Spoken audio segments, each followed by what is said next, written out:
Our question this week, kindergarten, says, what can friends build together? Did you think of something that you could build with a box, a rope, and a blanket? Did you think of anything? I wonder what you could build. What's the coolest thing you've ever built with a friend before kindergarten? Maybe you guys had to use a box, a blanket, and a rope. I don't know. This week, it says, I can put the plot in order. That's our comprehension skill. I can put the plot in order. We have to put the plot in order so the story makes sense. Otherwise, we're going to be so confused.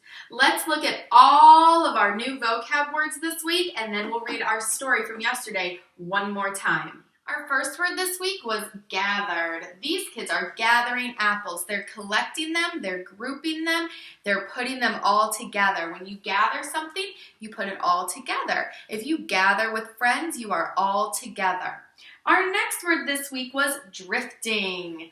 This boat is drifting. Nothing is pushing or pulling it. It's just moving with the waves. It's just going with the flow, kindergarten. We know all about that. Our next word is island this week. This is a picture of an island. It's a piece of land that is surrounded by water on all the sides. Have you ever been to an island before? Our next word is distant. This kid sees something off in the distance. It is distant. It's far away. He can see that it's either mountains or an island, but it's far away in the distance. Our next word is voyage. If you are on a voyage, you are on an adventure, a trip. Maybe you went on a voyage for a vacation, kindergarten. Right now, we can't exactly go on voyages, but if we read books, books can help us go on voyages. They can help us go on trips in our mind, kindergarten. Your last word this week was aboard. You might have heard a train conductor say, all aboard. That means that everyone is getting on. Everyone's getting onto this airplane. They are getting aboard. They're getting onto it. Kindergarten, let's go read our story from yesterday one more time. The story we read yesterday was called Night in the Country. Now, our job was to put this story in order. We needed to take the plot and put it in order so that it made sense. So let's read the story again, okay? Here we go. Night in the Country by Cynthia Rylant. There is no night so dark, so black as night in the country. In little houses, people lie sleeping and dreaming about daytime things, while outside, in the fields and by the rivers and deep in the trees, there is only night and nighttime things. There are owls, great owls with marble eyes who swoop among the trees and who are not afraid of night in the country. Night birds. Can you think of anything else that flies in the nighttime? I'm thinking of owls. Can you think of anything else? What about bats? Bats fly in the nighttime. I know when it starts to get kind of dark around my house, if I look outside, I can see some bats flying. There are frogs, night frogs, who sing songs for you every night. Can you make a frog sound?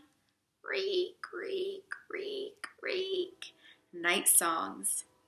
And if you are one of those people in one of those little houses, and if you cannot sleep, you will hear the sounds of night in the country all around you.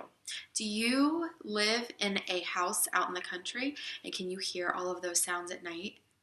Tonight, I want you to get super quiet, and I want you to listen and see what you can hear at nighttime. Outside, the dog's chain clinks as he gets up for a drink of water. Far over the hill, you hear someone open and close a creaking screen door. You wonder who is up so late. Who might be up so late? Maybe somebody who has to go to work at nighttime. Maybe somebody who just can't sleep. And if you lie very still, you may hear an apple fall from the tree in the backyard. Listen. Plump. Later, the rabbits will patter into your yard and eat pieces of your fallen apples, but only when they think you are asleep. And all around you on a night in the country are the groans and thumps and squeaks that houses make when they are trying, like you, to sleep. Outside, a raccoon mother licks her babies. A cow nuzzles her calf. An old pig rolls over in the barn. Do some of you have pigs? I think some of you do. And toward morning, one small bird will be the first to tell everyone that night in the country is nearly over. If I wake up super early, I'm usually up by 6:15 these days, so I get to sleep in a little bit. But when I wake up, I can hear the birds. And I like waking up and hearing birds. What are some sounds that you hear when you wake up? The owls will go to sleep. The frogs will grow quiet. The rabbits will run away. Then they will spend a day in the country listening to you. This was your job yesterday, kindergarten. You needed to put the numbers 1, 2, and 3 next to the picture so that they were in order. And you need to have your first and last name at the top. And you needed to color using real colors and at least 3 or more for each picture. All right, kindergarten, let's check it out and see how you did. Remember, don't fix anything. We can fix it in our brains, but we're going to leave our papers alone. All right, here we go. So the first thing that happened was that the little kid woke up?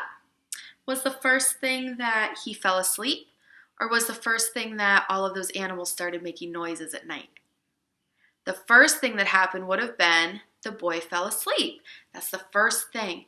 First, the boy fell asleep. So you should have put a number 1 here. Don't fix it. Just leave it alone. But now we know that this is the first thing that happened. Okay, let's see what should have happened next. Would the little boy have woken up next? Or would there be sounds at night next? After he falls asleep, what would happen next? There would be all those sounds at night. You should have put a number 2 down here. There would be all these different sounds because once he's asleep, then all of these different animals are awake. They are called nocturnal. Nocturnal means that they are awake at nighttime. All right, kindergarten, so number 1, the boy fell asleep. Number 2, all the animals, the nocturnal animals, started moving. And number 3, it would have become morning and the boy would have woken up. So 1, 2, and 3. If you got them all right, you can give yourself a star at the top. If you didn't, that's okay because now we know. All right, kindergarten, you're doing a great job. I owe you a warm fuzzy. We are getting close to the end of our Friday. We'll count these all up after our math lesson later today. I'll see you guys later.